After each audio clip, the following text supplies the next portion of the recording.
What's going on? Welcome to the podcast. My name's Alex Pardo. I have been the host here of the Flip Empire Show for almost 7 years, and we're just about to near and top 700 podcast episodes. So you're listening to episode 690, and I thought I'd do something a little bit different on today's podcast. So you are going to hear from me, but you're going to hear me in a different perspective, right? So I'm actually being interviewed by my good friend, Brandon Barnes from Send Out More Offers. He and I built a relationship. We were speaking at an event together. Well, not speaking together, but he and I were sharing the stage a couple of years ago at Brian Tripp's event. And we built a friendship from there. And he invited me to come on the podcast and ask me some really, really good questions, all specific to self-storage. So you guys, if you've been plugged into the podcast, you may have heard about my transition from the single family space into storage. That's not what we're going to talk about on this particular podcast. Brandon asked me some very, very specific questions about the storage industry and about investing in self-storage. So we talk about everything from why I actually like the storage asset class, like what are the benefits to the storage asset class relative to other commercial asset classes. We talk about how to find storage. I give you very practical advice and tips and strategies on how anybody with an internet connection and a laptop or a computer can go out and find storage. I dive into a case study. We talk about seller financing, how I was able to structure a deal with a purchase price of $2.1 million, where the seller carried back 90% of the financing with no payments for 1 year and a 3.25 fixed interest rate for 5 years. On a 35-year amortization schedule. So that's about as technical as I get on the show, but I really break it down in a way that I don't think I've ever broken it down on the Flip Empire Show. And so that's why I asked Brandon if I can go ahead and repurpose that particular interview. So I get into a lot. You know, one of the things we talked about was how when I was running a wholesaling operation, I had a team of 9 with overhead of over $40,000 a month. And I've now scaled it back to a personal assistant and a virtual assistant. And I've since, in the last 2 years, now have a portfolio of over 840 units, about 104,000 net rentable square feet. And there's much less time involved in that business than when I ran the wholesaling operation. So we get into that conversation and a lot more. So even if you're not interested in storage, I believe you'll get a lot out of this podcast episode. So with that being said, I want to go ahead and transition, and I want to hand the baton over to my friend Brandon Barnes, who just recently interviewed me on his show. Appreciate you guys tuning in, and I'll catch you on the end. You're listening to Flip Empire, the show committed to helping real estate entrepreneurs who want to build their empire without sacrificing their life. Your success and freedom starts now with your host, Alex Pardo. Hey, Alex, how's it going, man? My man, I am blessed. Thank you for the invite to be on your show. I'm excited to be here and just open up and share. Yes. Look, I want to say that we've interviewed before, and we've had a discussion, and you know that was a time I think you were into single family. You were doing a bunch of different things, the podcast, the mastermind, Flip Empire, and then the mastermind is Ascend the mastermind. And I love it. I'm seeing everything that you guys have going on social media. And I know you'll share some links and how people can find out about that towards the end. But all this talk about self-storage that we've been having offline, like I want to just jump into that, man. How is that going? What does that business look like? Where are you today with your self-storage operation? Yeah, no, thank you, man. It's been a whirlwind because, as you alluded to, I was in the single family space for 16 years, did all types of deals. Wholesaling was always my bread and butter. And 2016, 17 is when I really started getting focused on building a team and quote unquote scaling this thing. And, you know, all the buzzwords everybody talks about, and got up to about 9 team members. And for years, I realized, man, that business no longer fit my vision. It wasn't in alignment with what I wanted long term. And so, man, shut that thing down in 2020, despite the fact that, you know, we were still doing deals. It was a very profitable business. Took a little bit of a sabbatical for 3 months. My coach encouraged me, take some time off before you go out and set to conquer the next mountain, which was great advice looking back now. And then I decided after researching different commercial asset classes like multifamily, which so many jump into, that storage for me just made a lot of sense. And I could share with you some details as to why, but I happen to be coaching some people within Ascend that were successful storage investors. And I just liked that particular asset class. It does very well in a great market. It's recession resistant in a down market. And so it just made a lot of sense, man. So December 2020 is when I said, hey, I'm going to commit myself to storage. Fast forward to today, and I currently own 3 facilities, over 850 units, and it's about 105,000 net rentable square feet. So I have 2 in Mississippi and then 1 in North Florida. Wow. And then you're in Florida. And you're able to do deals in Mississippi and elsewhere. These are like almost completely hands off. Like, what does that even look like? Yeah, no, really good question. So these are what are called unmanned facilities. Unmanned meaning that we don't have an employee, we don't have somebody in the office, even though all these facilities have an office. The office isn't even utilized. So, fortunately through technology, like our gate is automated, right? If somebody doesn't pay, the gate, access turns off. We collect everything online. Like literally everything is done online. I have a local, boots on the ground person that goes to the facility typically once a week to do, unit cleanouts, lock audits, things of that nature, handles the auctions with our property management company. So I decided to go, usually storage investors do these things one of 3 different ways. You can either go third party management, which is what I decided to do. And then I have a lot of buddies of mine that just use a local boots on the ground, and then they are responsible for managing the local boots on the ground. So they're the ones that spearhead the operations of the storage business. So for me, it's pretty hands off. The property management company handles all of the operations. They manage the boots on the ground, and then I have a monthly meeting with the property management company. Obviously, I still keep an eye on the key metrics, on a weekly, monthly basis. But yeah, it's a business that I went from working, 30 to 40 hours a week in my wholesaling business, sometimes more depending on the season, to probably putting in 10 to 15 hours a week right now. Wow. That's amazing. Now, something that I've always been curious about is that, here in Atlanta, right? And I'm sure this is similar elsewhere.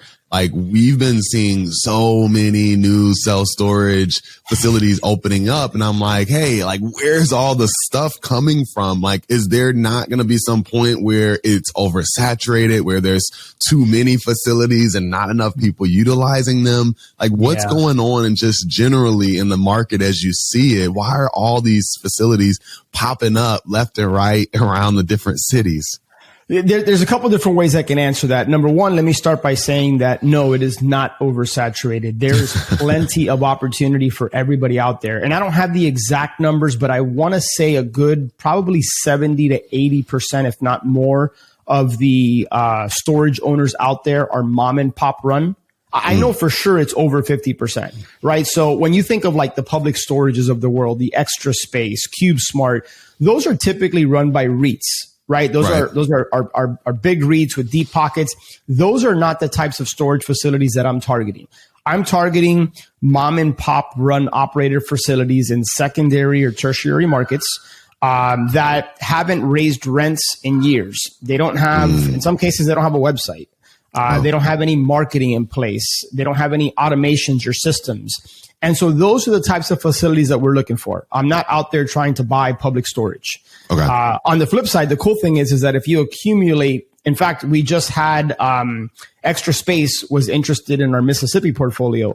Nice. Now, it doesn't seem like it's going to work out, but the more square feet you can accumulate in a particular given market, you will attract the eye of those big REITs. But yeah, man, to answer your question, there's plenty of opportunity for people out there. And I think part of it is kind of like the reticular activating system.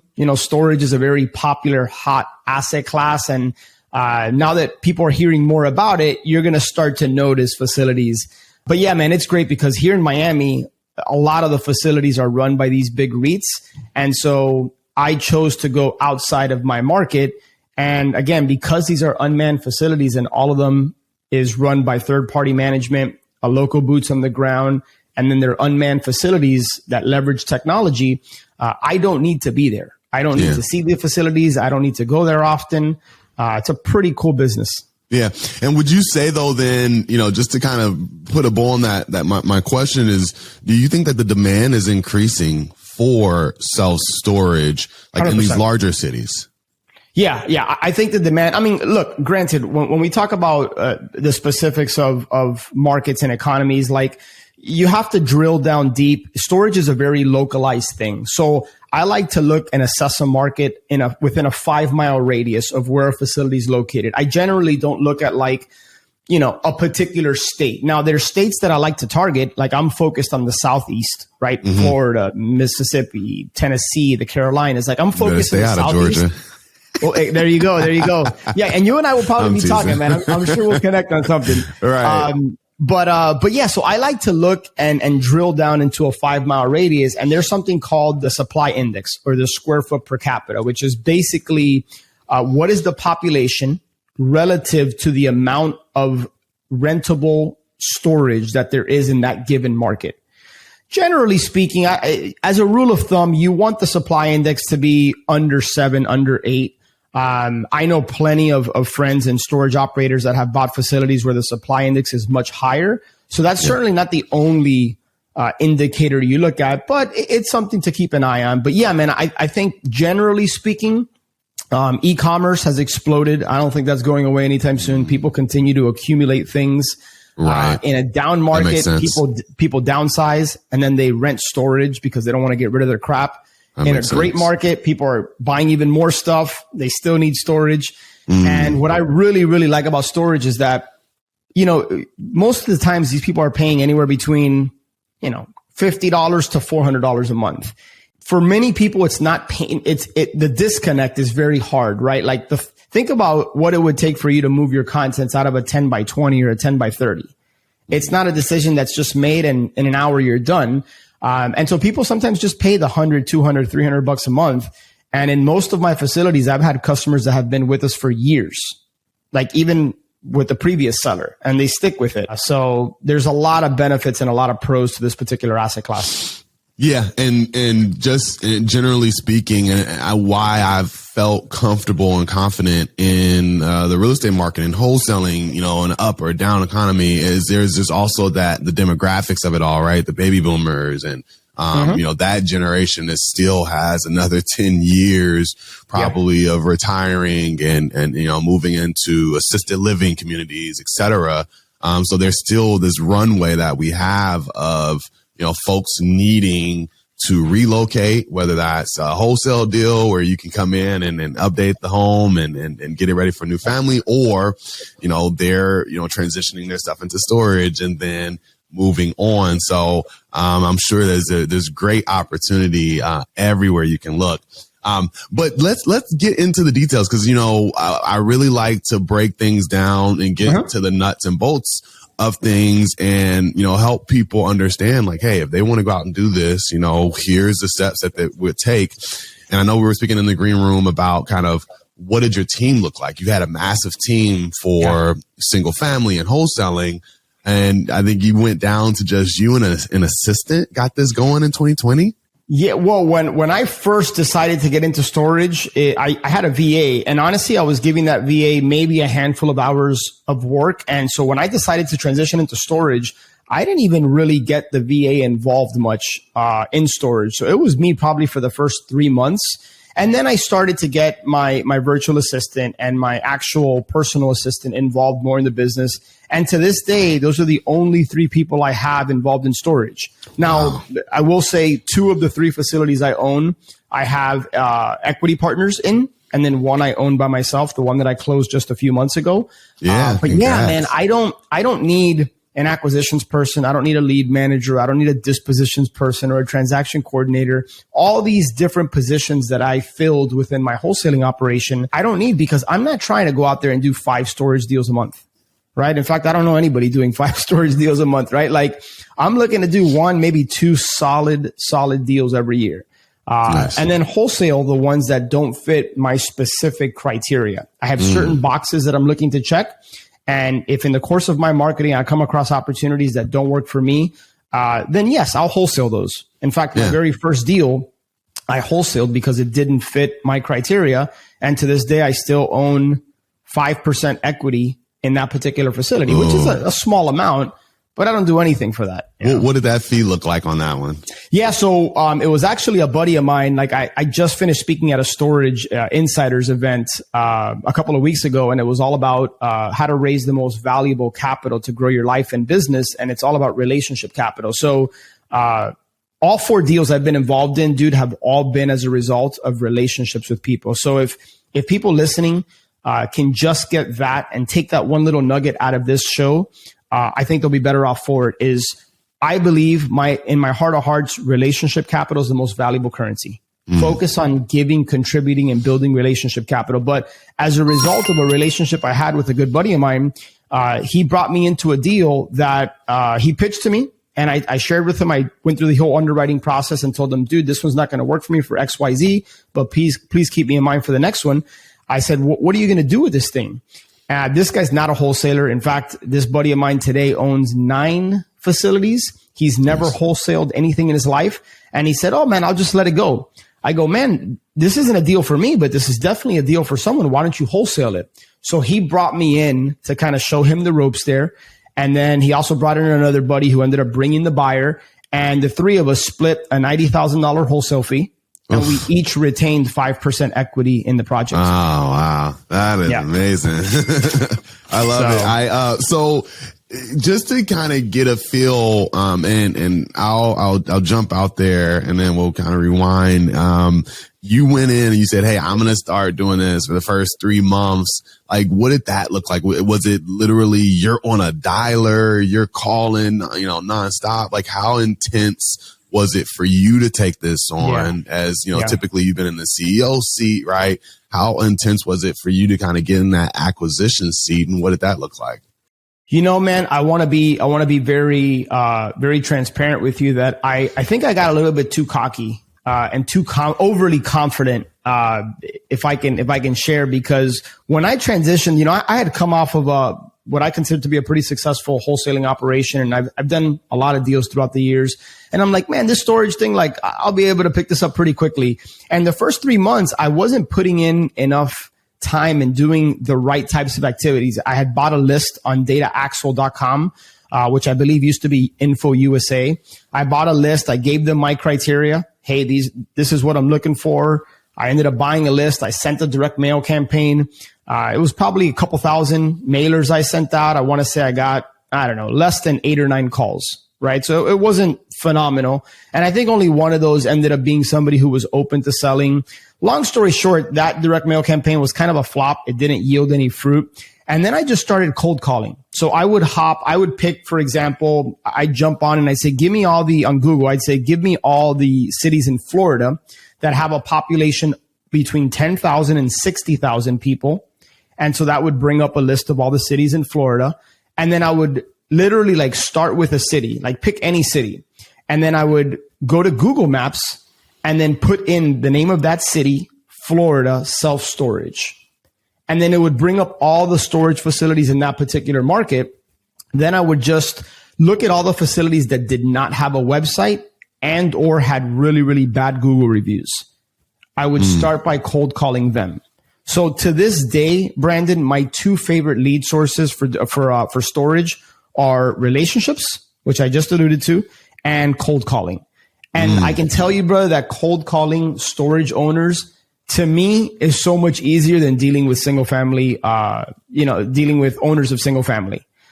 Because oftentimes the storage operators are a little bit older, it's just an easier conversation. So to this day, I can call them and say, hey, I realize this call is completely random and out of the blue, but I'm a storage owner. I own facilities here.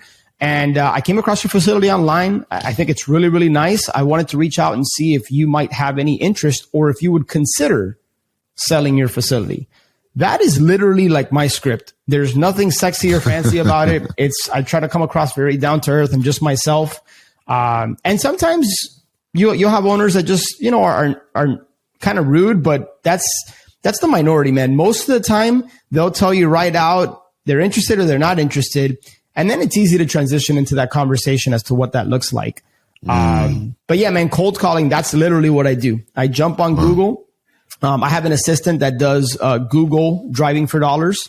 And so she'll look at the Google Earth and we can now spot what storage looks like, right? Rectangular, square buildings all lined up.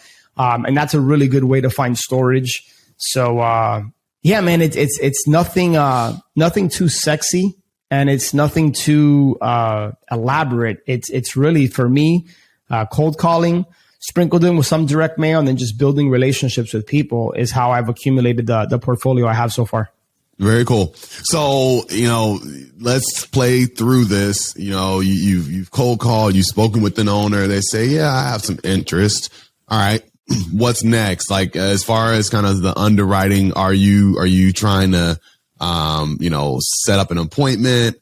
How are you taking that conversation? And then how are you underwriting? Yeah. Really good question, man. Well, this presupposes that you've already taken the time to try to build rapport with that person, right? Like I don't, ask to marry the person on the first date, right? Like, so let's assume we've gotten past, everybody understands the importance of building rapport and connecting with people on a personal level, really trying to find out what's their potential motivation. Why would they even consider selling? Let's assume we've gotten past all of that. One of the biggest mistakes I think people getting into storage make, Brandon, is that they start bombarding and peppering the storage owner with all these questions that they can just find out online, right? It's in the single family space. Like, why would you ask the person, like, how many bedrooms and baths, how many square feet? Like, just look it up in the public records. Don't waste the person's time with that. Same thing with storage. With storage, really, I just need a few key pieces of information and I can underwrite the deal. I need to know the unit mix, right? So the unit mix is like, how many 5x5s do you have? How many 5x10s? How many 10x20s? Like, find out the exact unit mix and the quantity of each type of unit they have. Honestly, if you were to give me that and the address, I have enough to underwrite the property because I'm not concerned about what their expenses are because I know what my expenses are going to be. Typically, storage, you're going to have about 30 to 35% operating expenses.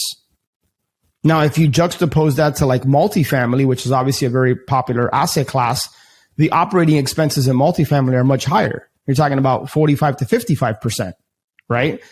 In storage. And this is expenses 30 to 35% of revenue. Yeah, correct. Expense ratio. Exactly. Now, if they have a P&L, right, a profit and loss statement, if they can share with you what their revenue and expenses are for the current quarter, the previous year, then fantastic. The more data you have, the better. But most of the time, these mom and pop operators, like I've spoken to people that keep track of their P&L is like literally on a piece of paper or in a journal, like handwritten. I'm not even kidding you. Right. But I like to find out, hey, what kind of revenue has been generated in the last 3 months, the last quarter, the previous year. I'll ask them that. But honestly, if I just got the unit mix and I knew where the facility was located, I have more than enough to do my own underwriting and to come up with a potential offer. Got it. Love it. Yeah. Love and then, it. and then I think you had asked about appointment. I think it's just best practice that regardless of what business you're in, if you're speaking to a prospect, if you're speaking to a seller, don't get off the phone without setting the next meet. So I will always schedule an appointment. It's much more formal in the wholesaling space. At least it was, with my team. But now I'm just saying, I really appreciate your time. I'll just need a few hours to look into this. I'm going to be available between this time and this time. What would work for you, right? So I don't ask them, hey, when are you available? I'll typically give them a range, and then more times than not, they'll find something within there. Love it. Yeah. Yeah. Now, one thing I'll also mention is I would always prefer for them to give me a price or an idea. But in reality, probably say 70 to 80% of the time, you're not going to get one, right? Because you went to them. They're not actively looking to sell in many cases, not always. And these people are getting bombarded with letters because storage is so hot. You're not going to be the first person more times than not that has reached out to them. Got it. Yeah. Love it. Yeah. Love it. And so, that's the super good advice, really giving us everything. And then kind of going forward and setting that appointment. Like I've heard, and I'm sure, with a lot of commercial assets, seller finance deals are the way, right? You want to go. So when it comes to crafting your offer, like what's your approach with that? Like how are you going and saying, hey, well, all right, I see the numbers. I think this may work for me. And what is your next step as far as getting an offer to them?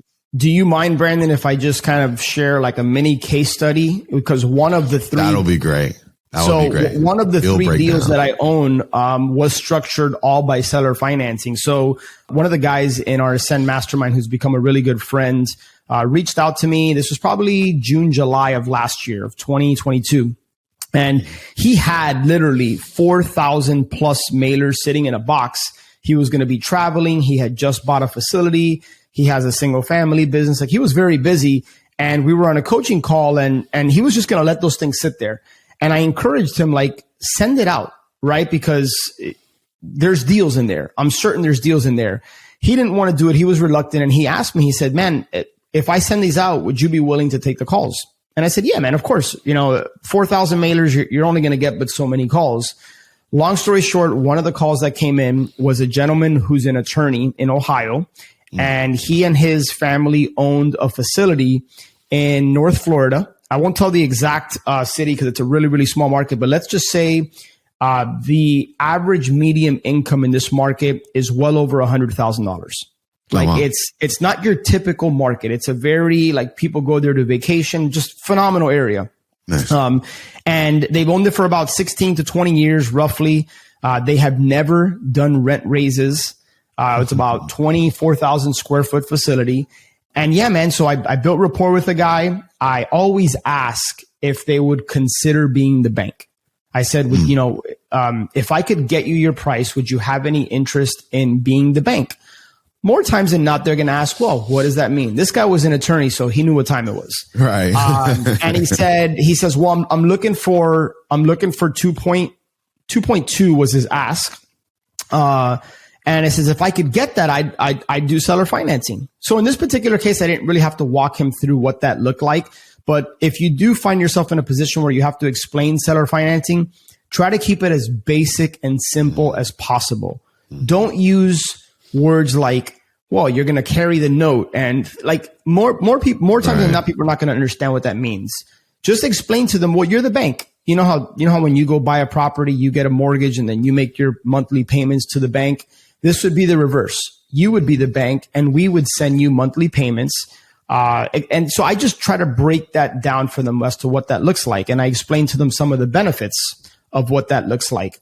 And so anyways, we ended up buying this property for 2.1. He financed 90% of it. Nice. Here's the cool thing about how this was structured. We put 10% down, which was $200,000. He took a note back for 90%. We have no payments, no debt service payments for 12 months.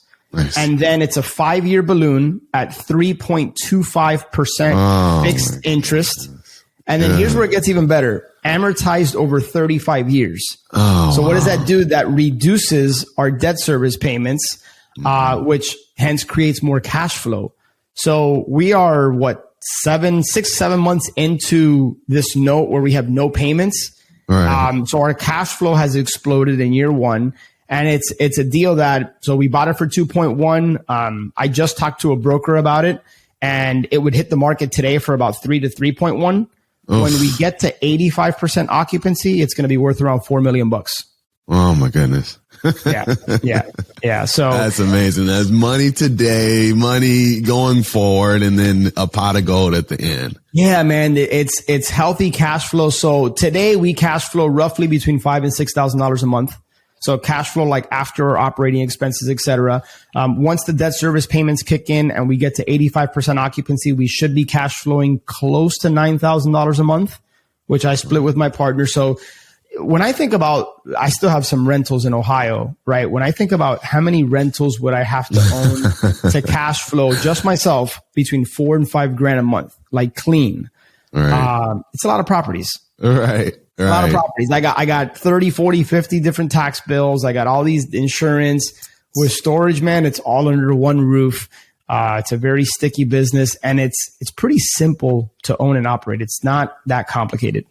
Love it. Good stuff. One quick question, because I know you mentioned raising rents. Is that something that you kind of, typically or should? Is there, every so often? Is it market dependent? Would you rely on your property manager to let you know, like, hey, it's about time we should be raising the rents? What should that look like? Yes, and yes, right? Like also all the above. But let me break it down for you. So I look for value add opportunities, but I'm not looking for heavy lift value add. In other words, personally, I'm not looking for facilities where it's like 0% occupancy or 20% occupancy. It'll typically take you, depending on the facility in the market, it might take you anywhere between 9 months and 2 years to raise, to implement systems and to get occupancy up. So the value add deals that I love, Brandon, are the ones where, like this one that we bought in North Florida, where it was about 87% occupancy, but they haven't raised rates in 15 years. So when we bought it, based on the competition study that we did, so we look at all of the facilities within a 3 to 5 mile radius, and we look at what their rents are, right? Because what we want to come up with is the equivalent of a comparable value in the single family space is what's the market street rate. Very right. True. So as an example, let's say Makes a 5x5, the market street rate is $60, and you find the facility that you're under contract on and they're charging $40. Well, you have the ability to now bring that $40 up to $60. And you might think to yourself, well, it's only $20. What's crazy about storage, man, is when you factor in a cap rate, when you take that $20 and you annualize it over 12 months, and then you apply a certain cap rate to it, whether it's 7% or 8%, you raising the rates by $20 on one unit could mean an extra $100,000 to $500,000 or more in value to the facility. Oh, wow. I mean, that's the crazy thing about commercial that you don't really get in single family. Right. So yeah, man, back to your question. We do a competition study while we're under contract, or even before we go under contract, we do a competition study to see, we want a big delta. The bigger the delta between where the rates are and where the street rates are, the better, right? You're going to make more money that way. And so yeah, man, we look at the different rates, and that's how we come up with what's the facility worth today and what could the facility be worth once we get the rents up to market street rates. That's perfect. And because I was going to ask, like, what wouldn't you buy? So that you really kind of hit the nail on the head of, hey, if it's, super underperforming, or if it's super low occupancy, it's something that, you might want to let go or wholesale, which brings me to my last question is, when you say, hey, this is one that doesn't work for me, I want to wholesale it. Like, what's the market? Like, I know, in single family, we can build a buyer's list and this and that. Yeah, Are you calling brokers? Are you reaching out to other facility owners? How do you wholesale? How do you find a buyer for a opportunity you don't want? I'm going to tease the answer by saying all of the above, and then I'm going to circle back to it and dive a little bit deeper. But one thing I want to share, because I think it'd be remiss for me not to mention this to those that are listening to this or watching this at some point in the future, is just because I am personally not interested in facilities that require a heavy lift, like, for example, ground up development. I know a lot of people that are super successful with ground up development. That doesn't fit my box, right? So just because that's what I do, it doesn't mean you shouldn't, or that you can't make money and get great deals. So what I would like to leave people with is, figure out your buy box. Figure out what makes sense for you. Are you looking for cash flow as quickly as possible, or are you willing to forego some cash flow in exchange for greater upside and equity in the future? For me, I'm looking for a hybrid. I'm looking to step into cash flow within a 6 to 9 month period. That also has some upside. So figure out what type of storage investor you are. Figure out what's more important. Is it cash flow? Is it equity? Or maybe is it a hybrid? And that'll help you start to figure out what to target and what to look for. Now to circle back to wholesaling, everything you mentioned, Brandon, is what we do when we're wholesaling storage facilities. So yes, you build a buyer's list, and it's very easy to build buyer's lists.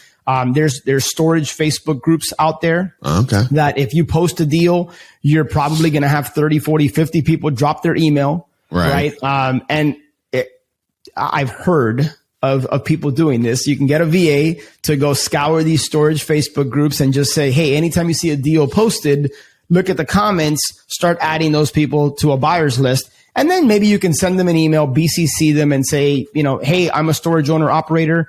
Sometimes I come across deals that don't fit my criteria. If I come across something that I decide to wholesale, would you want me to let you know? So I'm never going to be the one on here saying, hey, just, start spamming people, ask them for their permission. I'm telling you 9 out of 10 times, if they're interested in storage, they're going to say yes. Right. And that should go for single family as well, because, we probably want to have a conversation with some of these folks, right? To make sure that, they're not just trying to middleman you and they're serious. So when they do then reach out, you can have those one-off conversations and it's less volume, so you can get through it and make sure that you're dealing with the right type of person that you actually want to put on your list for future opportunities. Yep, I would agree with that. Being a part of different storage groups, whether it's a mastermind or different storage communities, those are great ways to build relationships with people and wholesale. I know the one that I'm in, there's quite a few people that wholesale within each other. Typically, those guys will stick to the community, and then if they can't sell the property, then they'll go to like the market. I've also spoken to brokers. Hey, typically I don't want to close on the facility. I'd rather assign the contract. With storage, I would say wholesaling storage is not as simple and streamlined as with single family, but it's still very doable, and it's, it can be done. So yeah, man, everything that you guys do to wholesale single family can be transferred or applicable when it comes to storage. There's going to be a few tweaks and nuances, but all the different ways that you would market to try to find buyers and build relationships and leverage others out there, that's all transferable to storage. Love it. And you're truly self-storage guy now. You're talking you guys wholesaling. Yeah, when you reference you guys wholesaling houses, right? He's like, dude, I'm a full-on self-storage guy now. Man, I was a wholesaler at heart for 16 years, man. And it just great business. I got nothing bad to say, but for me, it was so transactional, Brandon, that it's just, you're only as good as your last deal and your next deal. And for me, in 2019, my overhead ballooned to just over 40 grand a month. And in my market in Miami, an average deal is between 18 and 22 grand, at least when I was wholesaling a couple of years ago. Right. I would have to do 2 wholesale deals a month just to break even. Right. And so for me, that model didn't align anymore with me. And anyway, but wholesaling is great. If you guys are actively wholesaling, take that cash, because now you can leverage that cash by getting involved in other people's deals or even your own. Yeah. Love it. Good stuff. Look, we could talk all day, man. Alex, you're one of my favorite investors that I've been able to meet and know over the years. And I'm super excited for everything that you got going. But look, I can't let you go without putting you through the lightning round. Are you ready for that? Let's do it, my man. All right. Cool. So look, this is a series of rapid fire questions. You don't know the question, I don't know your answer. So just say the very first thing that comes to your mind. What's one book that's been instrumental to your growth as a real estate investor? The Go-Giver. The Go-Giver. That's solid. Love it. Love it. If you could have drinks or coffee with any one person, dead or alive, who would it be and why? The Rock. I think the dude just inspiring, fascinating. I'd say The Rock or Joe Rogan, one of those two guys. Yeah. Love it. Love it. What's your best advice for someone looking to do their very first self-storage deal? Act first, think later. And what I mean by that is just start picking up the phone and having conversations with owners, like everything I outlined with Google. Just start doing that and fumble your way through it, and then get coaching and mentoring. Surround yourself with the right people. Good stuff. What's one mistake on a deal specifically, or in business in general, that if you had a chance to do over, you would take that chance? One mistake. Wow. There's so many mistakes. I think one mistake is trying to go at it alone, right? Like success, there's that quote, success leaves clues. Like a business is a team sport. So thinking that you can go at it alone, I think is the wrong way. So I think it goes back, sounds like a lazy answer, but it's not. It's find people like Brandon, find people that can walk alongside you, that can pour into you, and that can kind of guide you, that are a few steps ahead of you. That can really accelerate your growth and success. Love it. What is the financial goal that you have set for your self-storage business for this calendar year? That could be cash flow, equity. So my financial goals, this is lightning round, so I'll be quick. 30,000 a month net. I don't believe I'm gonna achieve that this year because that's a pretty big number when we're talking about net. But I think within 2 years I can get there. Love it. If you woke up tomorrow with $500 million deposited into your account overnight, what's the first thing you would go out and purchase with that newfound money? It's not a purchase. I'd tithe 10% of it. There you go. That's and again, this is the first thing that comes to mind. I'd be that's thinking the right answer. You got to give me the fun answer. Yeah. So not just the right answer. That's genuinely what I would do. I would look for things I can do with my family experiences. I'd probably charter a yacht for a month or so and, go around the British Virgin Islands with the family and friends and just invite a bunch of people. Yeah. You know what? My wife is still looking for me to take her to Greece. I think we saw photos of you and your wife and your family out there, like on the cliffside, and she's still ready to go on that trip. So thanks. If you want, I'm going to connect your wife with mine, a 5-minute conversation, and she might be looking to you to get that booked ASAP. Right. Let's do it. Awesome. Last one. What's your best advice for someone looking to scale their business right now? And that could be wholesaling, self-storage, real estate investing in general. Yeah, correct. A players. Right. Find rock stars. You're going to need to create processes and systems and structures, but that's only as good as the people who are going to run it. So I think if you want to scale, don't go at it alone. Find the right people. And I think the common theme with a lot of my answers, as you see, is it's about the who, not the how, right? It's about the people you surround yourself with. I think that's going to be the best way to scale. Love it. Good stuff, man. Well, this was awesome and excellent. And you gave a lot of great advice of how to just be able to go out and do this. We talked about everything under the sun, the market, how to find the deals, how to go on and build rapport. You create a financing in place with some of these deals. So it was a bunch of gems. And I know folks can walk away with this feeling like, hey, I can go out there and put this in place and try to do this as well. So I'm sure folks are going to want to reach out to you. How can people get in touch with you and anything else that you have that you want to share with the group? Thank you, Brandon. First off, man, really, I love what you're doing. You're one of the thought leaders in our space, one of the good guys, and I love to see your growth and just maturation in this business, man. So it's awesome. I appreciate the invite. A couple different ways is I host a podcast called The Flip Empire Show. Coming up on 7 years, I've been doing that. So flipempire.com/podcast. And then we also run a mastermind community for entrepreneurs that are not just looking to build the biggest business or building in town and make a bunch of money. That's a part of it, but people that really want to grow their life and want to do it with the right types of people. So Ascend is that mastermind. AscendYourSuccess.com is where you can learn more about that. One last thing before you go, if you have been listening to the show for a while and or you have been getting value from the show, I would be 100% honored if you would share this show with a friend or maybe share it with somebody that you think could benefit from this. It's my mission, it's my cause, it's my purpose through Flip Empire to impact and touch people's lives, to help people and in their businesses. So it would be an honor if you would be willing to share this episode. And one last thing, make sure that you're subscribed so that you get notified every Monday and Thursday when shows get released. I look forward to connecting with you on the next one. Until then, have a great day.